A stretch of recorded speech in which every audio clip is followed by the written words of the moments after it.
This is the income report for the month of June for my travel website. It's a case study I've been running on YouTube, demonstrating the progress and the journey of building up a website within the travel niche. So let's get into all the details of what we've done this month, what we've spent on the site, what we've made on the site, and any ups and downs we've encountered along the way. So first of all, let's talk about the team. So this is the team's update. So we're still using the same smaller team. I've narrowed down the team on this one website because it was just getting out of hand with the cost and the expense of actually running this website. So we organised and structured our team a little bit better. The only thing we've done is hired somebody from Fiverr to make some featured image. With Google's new AI generated search engine, I do believe that featured images will need to be a lot better, i.e. very similar to how YouTube has a click-through rate on their thumbnails. The better the thumbnail, the more people click. I think it's going to be the same in Google's AI generated search engine. So we've hired somebody to start doing that. The current team consists of myself, my main VA, who's pretty much full-time on that site now, part-time VA who helps us out whenever we have a bit of a backlog in editing, a proofreader, 3 writers who are specifically targeting this one website, a video editor, and a lady who does the voiceovers for these videos. So let's take a look at the progress this month. So you can see here, this is a snapshot from the actual dashboard on the website. I use Popcorn theme, and you can see we have this built-in feature which gives you a snapshot of how the site is doing. It's really handy. It's a cool little feature inside Popcorn theme. So you can see we have 713 posts. We have 6 left in draft to edit and publish. We have just short of 1 million words. So we're about to hit that milestone that everybody likes to reach of 1 million words. You can see there the average word count is 1,339 per word. And obviously that is an average from 713 articles. Some are around 3,000 words and some are even as short as 600 words. But the average comes out at around 1,300.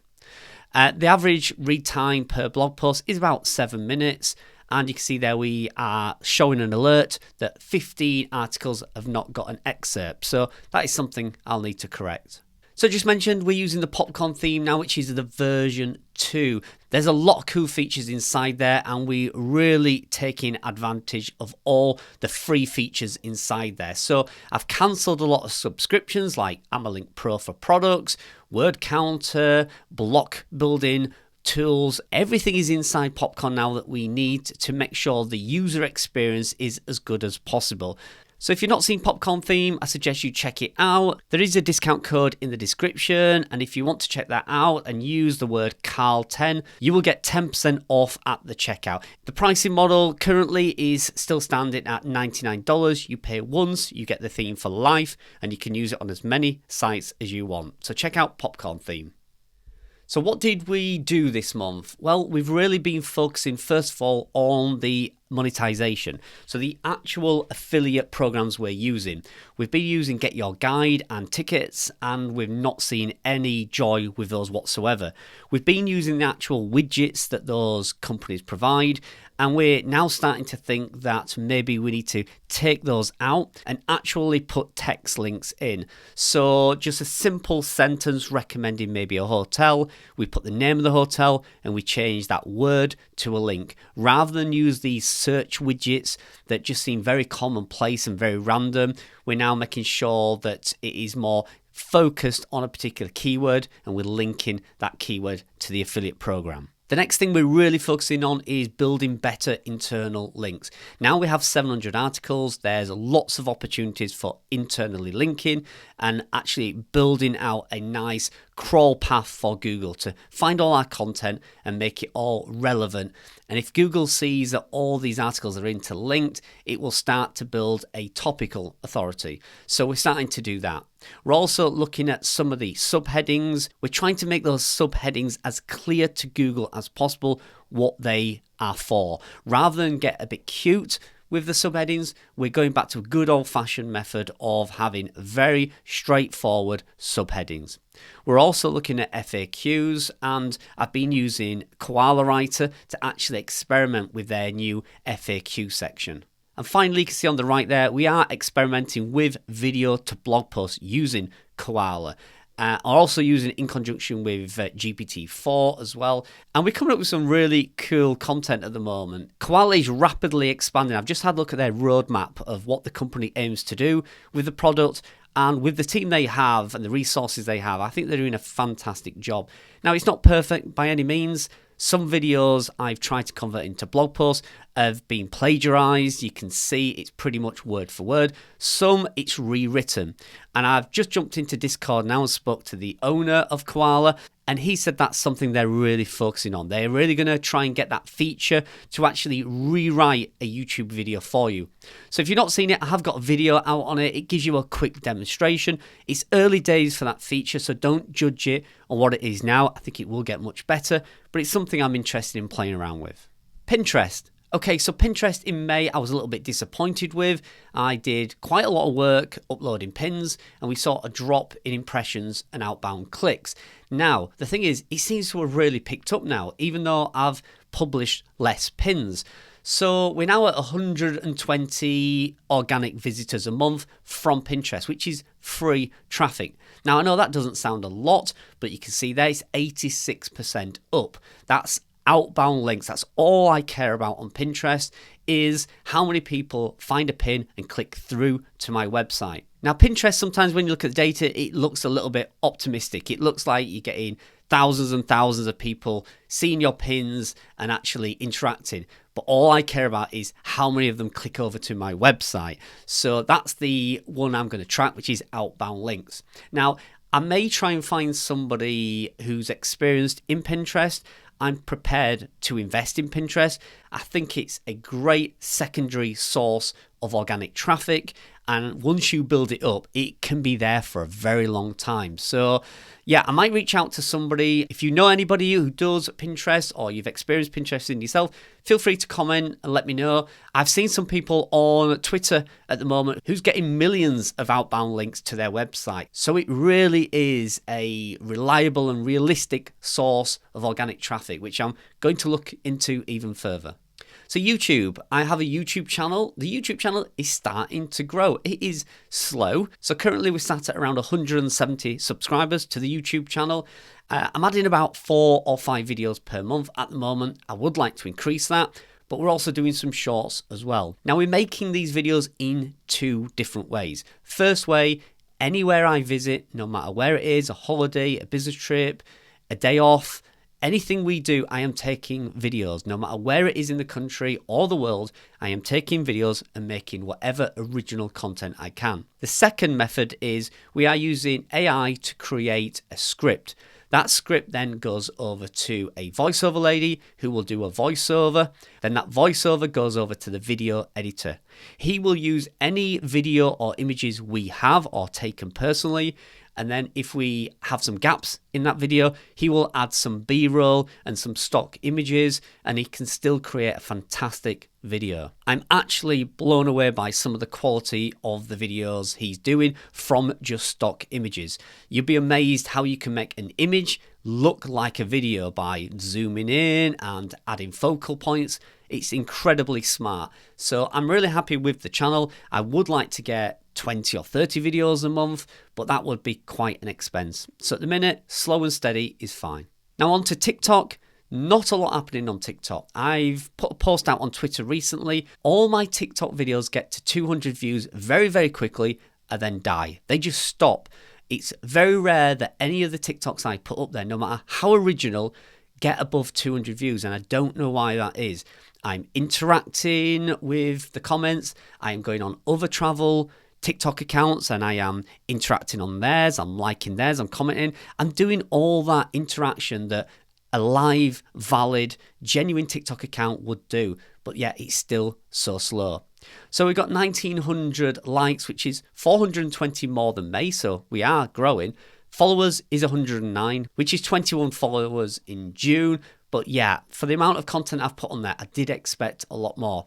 It's quite disheartening when you see some TikTok accounts put very little effort in and get hundreds of thousands of likes and views on their videos when the quality isn't anywhere near the quality I'm doing. So it can be a little bit disheartening, but I'm going to stick with it and I'm going to carry on, and we'll see how we are by the end of the year. So on to traffic. So June came back strong. May was really bad in my opinion. I had no idea why. I put a lot of content on in May, but we saw a drop in May, and I just don't have any reasoning for it. The seasonality, we're in the travel season at the moment, so I don't expect it was that. I just don't know what happened in May. There has been some Google updates recently, and I think the latest ones that rolled out in mid-June actually helped us and definitely saw more or less an overnight increase in traffic. Now, that could also be to the fact that we've added some Haro backlinks to the site. There's only a couple on there now, but they are from DA 90 plus sites like MSN. So maybe those have now registered and they've kicked in with the link juice, and maybe that's why we got that little bit of boost. I have not got enough data to tell you whether those Haro links have worked yet, or whether it was the Google updates, or whether it was just all the content that we've added in the beginning of June started to rank. But with that said, we still got 49,100 visitors to the site, which is 14% up on May. And in fact, in the first week of July, we finally got over that 50,000 page views per month for the first time ever on this site. So I'm really thrilled about that. Okay, on to the revenue and the expenditure. So Ezoic numbers first. So the Ezoic EPM still is low. It's at $9.06, which I feel is low. I've asked other people and they say $11, $12, $13 is about right for travel. But yeah, the actual ad revenue is still pretty low. So total earnings for June is $350.14, and that was from 38,626 views. Now, I know it says we got 48,000 views. There is a discrepancy in there.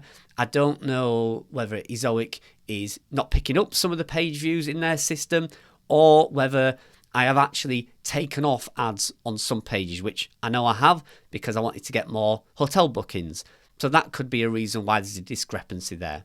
So if you break that down, it's $311.17 from the Ezoic ad partner, and it's $39 came from the premium ad partner. So a total of $350. So let's have a look at the affiliate income. Booking.com is still the one that stands out. It's still the one where we regularly get bookings, and you can see there we made $106.33. Get Your Guide is $0, Expedia is $0, Tickets is $0, and a little bit on Amazon. I must admit, I think we've only got 2 or 3 Amazon links on the entire site, so that's to be expected. But the one that has shocked me the most out of all of these is Expedia. I worked out the other day that since starting this site, I've sent over 1,200 people to Expedia, and not one single booking has come from them. Again, I've asked people in Twitter, and they say that is a little bit strange. Because Expedia has, I think it's a 28 or 30 day cookie period, we should have seen some bookings from 1,200 visitors, but absolutely zero. I have actually emailed them for their advice, and they said there's nothing wrong. It's just the type of traffic we're sending over there isn't ready to book, basically. But I just don't believe it. So I am going to give them a little bit longer, but if I don't see some sales with Expedia in the next few months, I think I will take it off the site completely and just focus on Booking.com. So budget. So you can see the total income, $350.14 from Ezoic, $109.07 in affiliate commissions. So we are around $460.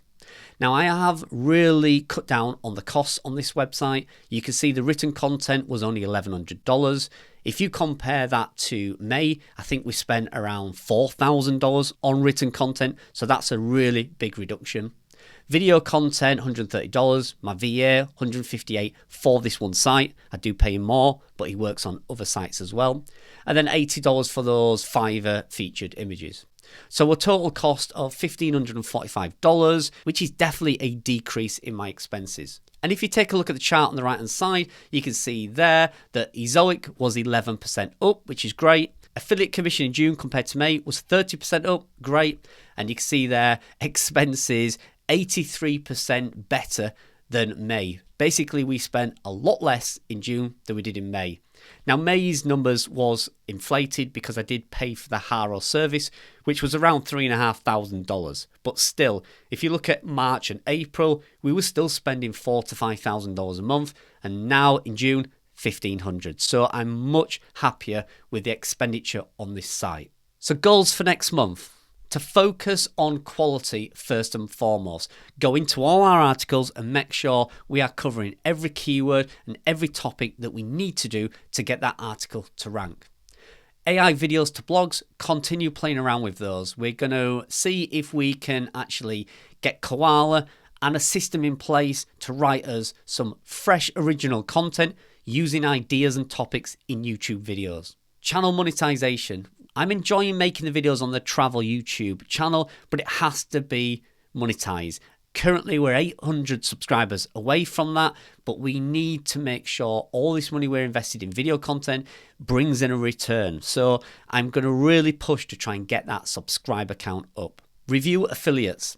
So I'm not happy with Expenditure at all, and I'm not happy with Get Your Guide. I may delete those in the next few months if we don't see any sales, but at the moment we'll keep them in place, we'll give them the benefit of the doubt, but I have no confidence whatsoever in those platforms that they're going to give me any return whatsoever. So that's the income report for June 2023. I hope you enjoyed that. Please remember to subscribe to my newsletter. It's the first place I share information and news on this public case study. So thanks for watching, and I'll see you in the next video.